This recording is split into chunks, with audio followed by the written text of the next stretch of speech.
आज आज हम उत्तराखंड का शासन कर रहे हैं। शासन प्रशासन, उत्तराखंड का शासन प्रशासन, जिसे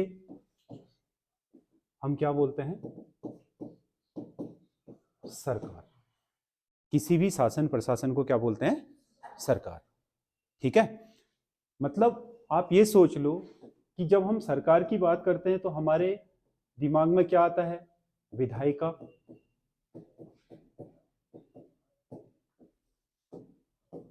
कार्यपालिका और न्यायपालिका। यही तो है सरकार के तीन अंग। लेकिन ये हैं कौन बताता है? भारत में भारत का संविधान। कौन बताता है? भारत का संविधान। ठीक है, भारत का एक ही संविधान है, राज्यों का कोई संविधान तो नहीं है। पर यह तय है उसी संविधान में कि राज्यों का शासन कैसे चलेगा। इसीलिए भारतीय संविधान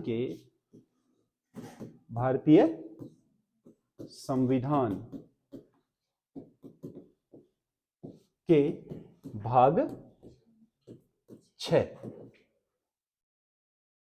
अगर अनुच्छेदों की बात करोगे तो अनुच्छेद 152 से लेकर के अनुच्छेद 237 तक इस सब का उल्लेख है कि राज्यों का जो सरकार होगी वो कैसी होगी, उसी के तहत चलता है। ये नहीं कि राज्य सरकार अपने लिए अपने अलग नियम बना दे। नियम बनाएगी, नियम बनाने के लिए तो विधायिका है, लेकिन किस पर? जो संविधान की 7वीं सूची में क्या हुआ है? शक्तियों का विभाजन हुआ है, समझ गया ना? उसमें से जो क्या है? राज्य सूची है। 3 सूचियां हैं। 7वीं सूची में शक्तियों का जो विभाजन है, क्या लिखा है? केंद्र संघीय सूची या केंद्र सरकार की सूची। तो उस पर जो जो विषय दिए होंगे उस पर कानून केवल कौन बनाएगा? केंद्र सरकार। राज्य सूची में जो विषय दिए होंगे वो राज्य की विधायिका कानून बनाएगी। ठीक है, और संवर्ती सूची का मतलब यह है केंद्र भी बना सकता है और राज्य भी बना सकता है। तो जो अपने राज्य सूची और संवर्ती सूची के विषय है उस पर कानून बनाने के लिए तो बनाई विधायिका है। राज्य शब्द को रिप्रेजेंट ही कौन करता है? विधायिका। राज्य नहीं होता तो फिर क्या? उसकी विधायिका ही नहीं होती, और वो केंद्र शासित प्रदेश होता, केंद्र में जो नियम निकलते वहां पर लागू हो जाते।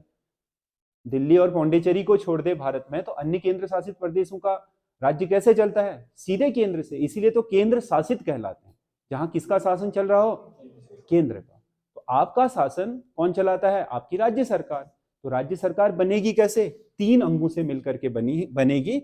इसका पूरा उल्लेख है भारतीय संविधान के भाग 6 में, अनुच्छेद 152 से 237 तक। इसमें मोटा मोटा ये समझ लो कि जो आपका क्या है? विधायिका है वो क्या होती है, कार्यपालिका क्या है और न्यायपालिका क्या है। ठीक है, जो भाग 6 में राज्यों के लिए विधायिका शब्द है उसको कहा जाता है राज्यों में विधानमंडल। क्या बोलते हैं? विधानमंडल। ये ध्यान रखना। राज्य की संसद को क्या बोलते हैं? विधानमंडल। विधानमंडल का मतलब क्या है? राज्य की संसद। ठीक है, इसके 2 अंग होते हैं। एक को बोलते हैं विधान सभा, एक को बोलते हैं विधान परिषद। विधान परिषद। विधानमंडल इक्विवेलेंट है संसद के, विधानसभा इक्विवेलेंट है लोकसभा के, विधान परिषद इक्विवेलेंट है राज्य। अब केंद्र में तो यह होता है कि केंद्रीय विधानमंडल के दोनों अंग अनिवार्य हैं। राज्यों के पास वैकल्पिक व्यवस्था है। जो भी राज्य बनेगा, कोई भी राज्य जिसका निर्माण हो गया है, उस राज्य के लिए ये तो अनिवार्य होगा। क्या होगा? अनिवार्य। इसके बिना तो राज्य की परिभाषा ही पूर्ण नहीं होगी। राज्य वह जो राज्य सूची के विषयों पर क्या बनाए? कानून बना सके, तभी तो राज्य है। तभी क्या है? राज्य है। नहीं तो राज्य सूची के विषय पर कानून नहीं बना पाएगा तो फिर राज्य का है? बताओ। समझ गया ना? कानून बनाने वाली संस्था ही क्या है? विधानमंडल है। ठीक है, तो एक तो विधानसभा है, ये तो अनिवार्य सदन है, ये वैकल्पिक है। ये कैसा है? अगर कोई राज्य संसाधन संपन्न है और वो चाहता है कि उनके यहां क्या होनी चाहिए? विधान परिषद होनी चाहिए तो वो बनाएगा। समझ गया ना, जैसा कि है उत्तर प्रदेश में है, बिहार में है, कर्नाटका में है, जम्मू कश्मीर में थी, समझ गया ना, आंध्र प्रदेश में, समझ गया ना। तो इस तरीके से क्या, जिन राज्यों के पास आपका विधान परिषद भी है, उनके जो आपके विधानमंडल है उन्हें द्विसदनात्मक विधानमंडल कहा जाता है। हमारे यहाँ कैसा है, एक सदनात्मक है, क्योंकि अनिवार्य है। तो उत्तराखंड की अब अगर हम विधानमंडल की बात करेंगे तो इसमें हम लिख लेते हैं उत्तराखंड का विधानमंडल। उत्तराखंड का विधानमंडल कैसा है, तो ये तो है नहीं, वैकल्पिक वाला, इसे काट देते हैं। अब बात कर रहे हैं विधानसभा की। विधानसभा राज्य विधानमंडल का ऐसा सदन होता है जिसके सदस्यों को राज्य की जनता आम चुनावों द्वारा चुनती है। ठीक है, तो आपके राज्य का जो विधान सभा है, विधानमंडल का एकमात्र अंग या पूरी विधानमंडल यही कहलाती है। तो ये जो विधानसभा है ये टोटल 71 सदस्यीय विधानमंडल है। ठीक है, जिसमें से 70 सदस्य निर्वाचित होते हैं अपने अपने निश्चित क्षेत्रों की जनता द्वारा, और एक व्यक्ति होता है एंग्लो इंडियन समुदाय का, एंग्लो इंडियन समुदाय का। अब एंग्लो इंडियन कौन होते हैं, ऐसे लोग जिनके मां और पिता में से एक की नागरिकता भारतीय हो, एक की विदेशी हो, ऐसी संततियों को क्या कहा जाता है, एंग्लो इंडियन कहा जाता है। ठीक है, देखो संसद या किसी भी विधानमंडल या किसी भी व्यवस्था में यह ध्यान में रखा जाता है कि उस व्यवस्था के अंदर रहने वाले प्रत्येक वर्ग का प्रतिनिधित्व हो उसमें, ताकि, क्योंकि ये सदन वह जगह है जहां पर उस क्षेत्र का गया हुआ व्यक्ति अपनी बात को रखता है, अपनी समस्याओं को रखता है, अपनी समाधानों की मांग करता है, और वो उसके लिए कानून बनाते हैं। समझ गया ना। अब किसी वर्ग का कोई प्रतिनिधित्व ही नहीं है और दूसरे वर्गों को अपनी आवाज उठाने से फुर्सत नहीं है, तो सीधी सी बात है कि उस वर्ग का तो क्या हित होगा ही नहीं, विकास ही नहीं होगा। समझ गया ना, उसकी बात कौन करेगा फिर। ठीक है, अब देखो जैसे आपके यहां क्या है, शेड्यूल कास्ट हैं, तो शेड्यूल कास्ट को 70 में से कितनी सीटें दे दी, 13, कि यहां से शेड्यूल कास्ट ही जाएगा। शेड्यूल ट्राइब है आपके यहां, तो उनको कितनी सीटें दे दी, तो कि यहां से कौन जाएगा, शेड्यूल। इन लोगों के पास तो अपना प्रतिनिधित्व है ही ना, क्योंकि इनकी सीटों से कोई दूसरा कैंडिडेट हो ही नहीं सकता है, मजबूरी है यही होंगे। समझ गया ना। लेकिन एंग्लो इंडियन भी तो हैं उत्तराखंड में, उनका प्रतिनिधित्व कौन करेगा। और दूसरी बात यह है कि इतने बड़े मात्रा में नहीं है कि उनके लिए सीटें रिजर्व की जाए, यहां कम मात्रा में है, अल्पसंख्यक हैं। वैसे तो भारतीय संविधान में अल्पसंख्यक की परिभाषा क्या है, वो कोई भी समुदाय जिसकी आबादी कुल आबादी का 50% से नीचे हो, अल्पसंख्यक होगा। अब भारत में तो अल्पसंख्यक एक हिंदू को छोड़ करके सब हो जाते हैं, मुसलमान भी अल्पसंख्यक है जिनकी आबादी 25 करोड़ है। समझ गए ना, दुनिया के मतलब 4-5 देशों को छोड़ करके जितनी आबादी टोटल नहीं है, समझ गया ना, उससे ज्यादा इंडिया में क्या है, मुसलमान है, लेकिन क्या कहलाएंगे, अल्पसंख्यक। परिभाषा ही ऐसी है 50% वाली। ठीक है, तो आपका क्या, ये अल्पसंख्यक है। इस समुदाय को इसीलिए क्या कर दिया गया, एक सीट दे दी गई, और इसे उत्तराखंड का कौन, राज्यपाल मनोनीत करेगा। मनोनीत मतलब अपने मन से उसका खुद चयन कर सकता है, उसके लिए निर्वाचन की आवश्यकता नहीं होती। बाकी 70 सीटों पर क्या होगा, निर्वाचन। समझ गया ना। तो ये 71 सदस्यीय विधानसभा है, जिसमें से 70 निर्वाचित होते हैं, और एक क्या होता है, एंग्लो इंडियन समुदाय का, और शेड्यूल कास्ट 13, शेड्यूल ट्राइब 2, इस 70 में से ही है। समझ गया ना। बाकी अन्य कोई रिजर्वेशन है नहीं, क्योंकि विधानमंडलों में महिला रिजर्वेशन आया नहीं है, वो बिल अभी संसद में लटका ही हुआ है। समझ गया ना, केंद्रीय विधानमंडल में भी नहीं और राज्य के विधानमंडल में भी नहीं। समझ गया ना, ओबीसी के लिए कोई प्रावधान यहां पर है नहीं। तो 2 ही रिजर्वेशन है, और तीसरों को किस में दे दिया गया है, मनोनयन के द्वारा दे दिया गया है। ठीक है, तो इस तरीके से राज्य का विधान मंडल बनता है। ठीक है, इसका उत्तराखंड का ये विधान मंडल का स्ट्रक्चर है उत्तराखंड का। ये 70 से जो सीटें हैं, जो परसों मैंने आपको बताई थी, प्रत्येक जिले वाइज, कि हरिद्वार में 11, देहरादून में 10, और फिर उसके बाद उधम सिंह नगर में 9, अल्मोड़ा और टिहरी, ठीक है, नैनीताल, और उसके अलावा पौड़ी, इनमें क्या है, 6-6 जिले हैं। पिथौरागढ़ में 4 हैं। समझ गया ना। चमोली और उत्तरकाशी में 3-3 सीटें हैं, उसके अलावा चंपावत, रुद्रप्रयाग और बागेश्वर में 2-2 सीटें हैं। 70 सीटें ये तय हैं, जनसंख्या के आधार पर ये सीटें दी गई हैं। ठीक है।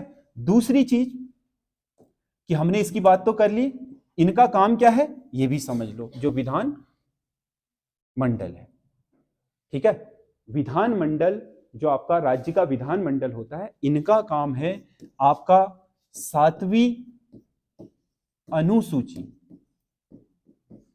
के जो आपके क्या है राज्य सूची, या एक संवर्ती कर लो, संवर्ती सूची, और विशेषकर किसको, राज्य सूची।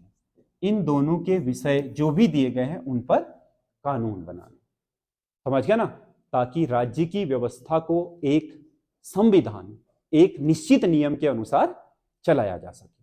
समझ गया ना। इसके लिए क्या बनाया गया है, ये अनुसूचियों में विभाजन किया गया है, संवर्ती सूची और राज्य सूची। राज्य सूची विशेष है, इस पर कानून बनाते हैं ये 70 सदस्य। समझ गया ना। जिस कानून पर अधिकतर लोगों की राय क्या होती है, सहमति की होती है, तो वो पास हो जाता है। जिस कानून पर अधिकतर लोगों की असहमति होती है तो वो पास नहीं हो पाता। लेकिन राज्य में होता क्या है कि कानून सरकार ही लेकर के आती है अधिकतर विधेयक, और सरकार के पास क्या होता है, आधे से एक अधिक, 70/2 + 1, यानी कि 36 सदस्य तो कम से कम होते ही हैं। तो साधारण बहुमत तो हमेशा रहता है। जिस भी पार्टी की सरकार होती है उसके पास विधानसभा में क्या होता है, साधारण बहुमत हमेशा रहता है। इसलिए साधारण बहुमत से पास होने वाले विधेयकों को तो वो आसानी से निकाल लेते हैं। विशेष बहुमत के लिए उन्हें थोड़ा बहुत एफर्ट करना पड़ता है। और राज्य विधानमंडल में अधिकतर जो विधेयक होते हैं वो साधारण बहुमत से ही पास होते हैं। उसमें विशेष बहुमत के प्रावधान बहुत कम है, एक का दुक्का है भी, लेकिन क्या अधिकतरों में नियम लागू नहीं होता। संघ सूची में तो कई है ना, संविधान संशोधन वाले विधेयक तो अधिकतर क्या है, विशेष बहुमत। और कुछ तो इतने टफ हैं कि जो राज्य सूची को प्रभावित करते हैं, संवर्ती सूची को प्रभावित करते हैं जो कानून, वो तो आपके विशेष बहुमत के साथ आधे से अधिक राज्यों का अनुसमर्थन भी मांगते हैं। उसमें यह है कि संसद में तो पास होगा ही, आपके जितनी भी 29 विधानसभाएं हैं उन विधानसभाओं में से कम 15 में पास होकर के आना चाहिए, तब पारित होगा। लेकिन राज्यों में ऐसा नहीं है, इसलिए जिसकी सरकार होती है वो आसानी से इस पर नियम बना भी लेता है और उनको पास भी करा लेता है। तो विधायिका का मतलब है क्या, विधि शब्द से बना है क्या, विधायिका क्या बना है, विधेयक बनाने वाली संस्था, कानून। इसका काम इतना ही है, बस कानून बना देना। इनका काम कितना है, कानून बना देना। ठीक है, विधायिका का। और इस कानून बनाने वाले विधायिका के जो सदस्य हैं, इसीलिए उन्हें क्या बोलते हो, विधायक। क्या बोलते हो, विधायक।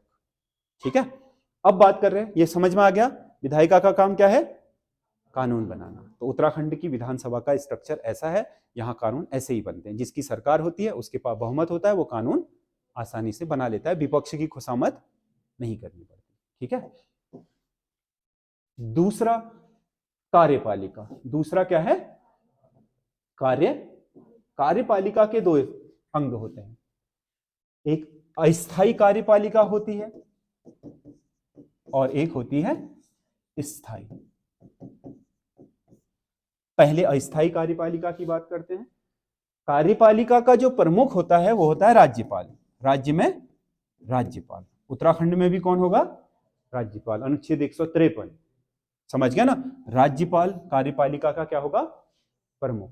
यानी कि विधायिका ने जो कानून बनाए हैं उन कानून को लागू कराना किसका काम है, कार्यपालिका। कार्यों का पालन कराना, जो कार्य दिए गए हैं उनका कार्य किसने बना दिए थे, पालन कौन कराएगा, कार्यपालिका।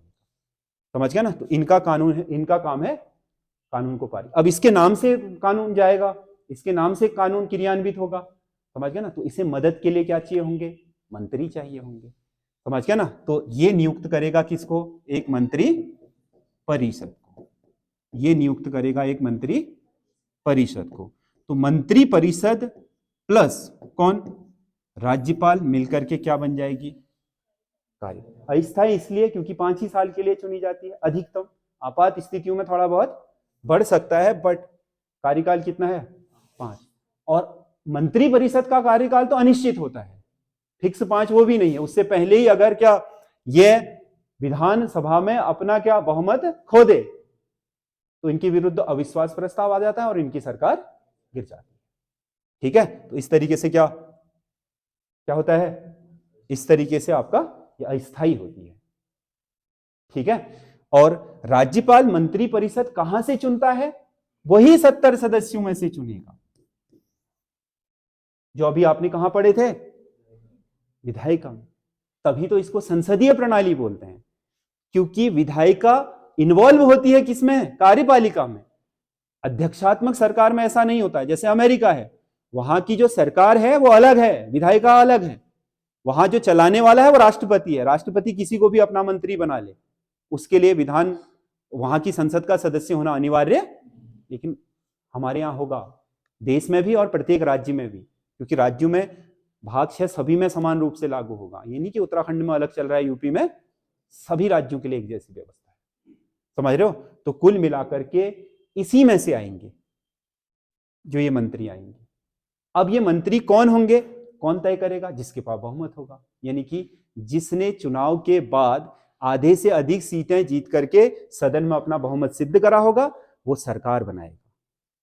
समझ गया ना? वो तय करेगा कि ये मंत्री कौन होंगे, और उसकी लिस्ट किसको दी जाएगी, राज्यपाल को। लेकिन लिस्ट कितने की दे सकते हैं?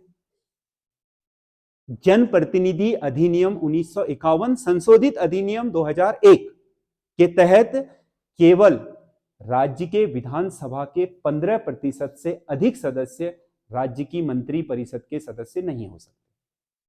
अधिकतम कितने होंगे, 15%, न्यूनतम 12 संख्या।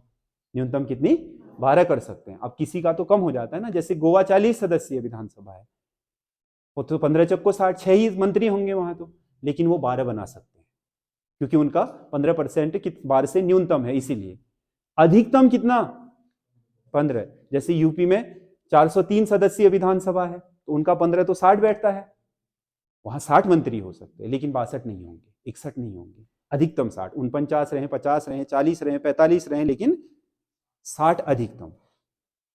समझ गया ना? और न्यूनतम कितने, 12 या 15%, जो भी हो। ठीक है, ये जनप्रतिनिधि अधिनियम के तहत निश्चित है। तो उत्तराखंड में 70 सदस्य है, तो इस हिसाब से 12 तो 10.5 ही बैठता है 15% में। समझ गया ना? तो हमारे यहां कितने हो सकते हैं मंत्री, 12 मंत्री। कौन हो सकते हैं, 12 मंत्री, जिनको नियुक्त कौन करेगा। लेकिन ये सदस्य किसके होंगे, इन 70 में से होंगे। अगर आप 70 में से बाहर लाना चाहते हो तो बनाना पड़ेगा फिर 6 महीने के अंदर इन 70 में से एक। जैसे आपके मुख्यमंत्री हार गए थे पुष्कर सिंह धामी, तो इसके सदस्य नहीं बने 70 में, तो 70 तो अलग गए थे ना जीत करके चुनाव के दिन। लेकिन भारतीय जनता पार्टी ने कहा हमारा मुख्यमंत्री कौन बनेगा, पुष्कर सिंह धामी। अब पुष्कर सिंह धामी तो 70 में सदस्य है ही नहीं। 6 महीने के अंदर क्या करा, चंपावत सीट खाली कराई, एक सदस्य को क्या करवाया, इस्तीफा दिलवाया, खाली हो गई सीट, फिर उस पर चुनाव लड़वाया, फिर वहां से क्या करा, चुनाव लड़ा करके वो जीत करके गए, इस 70 में शामिल हो गए तो कंटिन्यू रहेंगे, नहीं तो 6 महीने के अंदर खत्म। इसीलिए संसदीय प्रणाली है कि जो कार्यपालिका है वो भी कहां, संसद से ही चुनी जाएगी, उसमें अलग से नहीं आएंगे। इसीलिए तो यहाँ की जो विधायिका है वो बहुत मजबूत होती है, इसीलिए इन्वॉल्वमेंट रहते हैं शासन के कार्यों में भी विधायकों के। अमेरिका में नहीं कर सकता है कोई एमपी क्या शासन के कार्यों में इन्वॉल्वमेंट, मंत्री अलग हैं और वहां के कानून बनाने वाले सदस्य यहाँ क्या हैं, कानून बनाने वाले सदस्य भी वही हैं और कानून लागू करने वाले भी उन्हीं में से हैं, सीनियर होंगे, अनुभवी होंगे। समझ गया ना? उन्हीं में से चुने जाएंगे। इसीलिए इस प्रणाली को क्या बोलते हैं, संसदीय प्रणाली, पार्लियामेंट्री सिस्टम बोलते हैं इसको। ठीक है, तो उत्तराखंड में मंत्री हो सकते हैं कितने, 12। एक राज्यपाल होगा, वो तो प्रत्येक राज्य के लिए होगा अनुच्छेद 153 के तहत। एक राज्यपाल, उसके 12 मंत्री। तो इन सबसे मिलकर के बनेगी कौन, हाँ, और ये 12 के 12 सदस्य किस में से चुने जाएंगे, इन 70 में से। नहीं है तो 6 महीने के अंदर बनाने पड़ेंगे अनिवार्य रूप से। ठीक है, स्थायी कार्यपालिका कौन सी होती है, जिसे आप बोलते हो क्या, प्रशासन। आपके सचिव, आपके क्या, उसके नीचे निदेशक, जिला अधिकारी, आपके जो जिले के अन्य अधिकारी होते हैं जिला स्तरीय, उसके नीचे के कर्मचारी, पूरा जो सिस्टम बना है। इन्होंने कानून बना दिया, मान लो इन्होंने कानून बनाया शिक्षा पर, विधायिका ने किस पे बनाया, राज्यपाल के पास जाएगा, विधायिका के पास होने के बाद अंतिम हस्ताक्षर किसके होंगे, कानून बन गया, अगले दिन राज्यपाल के नाम से किसके पास आ जाएगा, सचिवालय में। समझ गया ना, सचिवालय में आएगा शिक्षा सचिव के पास, एक आईएएस अधिकारी जो उस मंत्रालय को चलाने के लिए क्या है, कानूनी रूप से जानकार, तकनीकी रूप से जानकार, समझ गया ना, पढ़ा लिखा व्यक्ति, क्योंकि मंत्रियों के लिए, विधायकों के लिए तो कोई क्या शिक्षा का कोई क्राइटेरिया है नहीं ना, क्वालिफिकेशन है नहीं, तो वो तो क्या अंगूठा सा छाप भी जा सकते हैं, तो उन्हें कानून की बारीकियां पता नहीं होती है, तो उनको एक आईएएस, सीनियर आईएएस दिया जाता है, जिसे आईएएस के क्षेत्र में भी क्या होता है, अच्छा अनुभव हो जाता है, वो व्यक्ति उनका क्या होता है, सचिव होता है। समझ गया ना, तो वो व्यक्ति इस पूरे विभाग की रूपरेखा के हिसाब से काम करता है, उसके हिसाब से कागज तैयार करवाता है, समझ गया ना, उनमें मंत्री की अनुमति करवाता है, विधानसभा भेजता है, उस हिसाब से कानून बनते हैं। समझ गया ना, तो इनका बहुत महत्व है सचिवों का।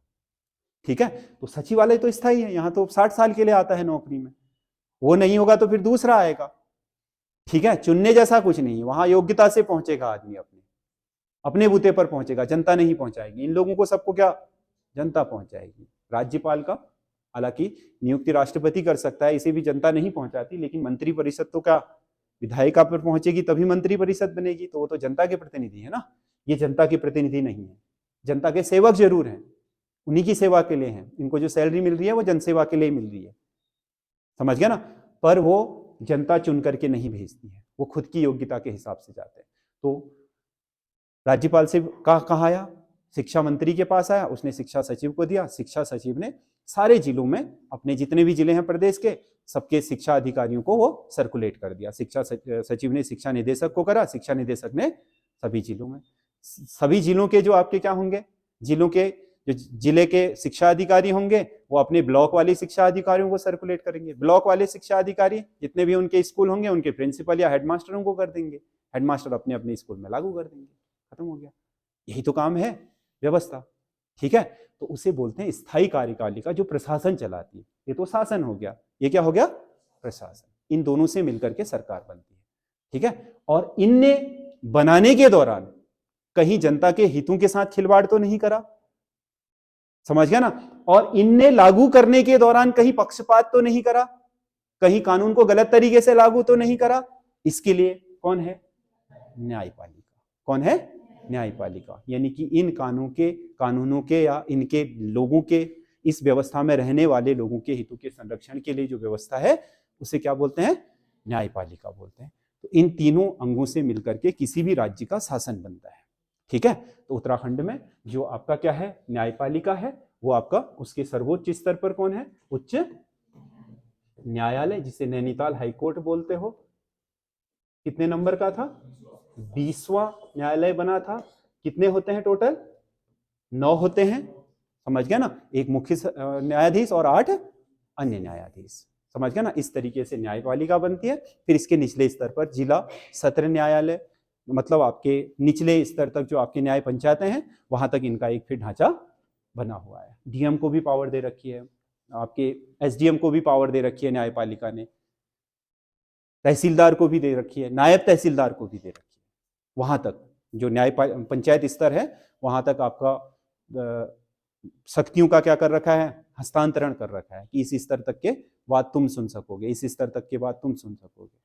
लेकिन विधायिका गड़बड़ करेगी तो वो बात जाएगा सीधे कहाँ, हाई कोर्ट में। कहाँ जाएगा, हाई कोर्ट में। कार्यपालिका गड़बड़ करेगी तो कहाँ जाएगा, हाई कोर्ट में। अन्य नीचे के मामले कौन, नीचे भी रहेंगे। ठीक है, तो इस तरीके से एक व्यवस्था बनती है और उस व्यवस्था का आपका जो भी लेखा जोखा करा गया है वो भाग 6 में भारतीय संविधान में करा गया है।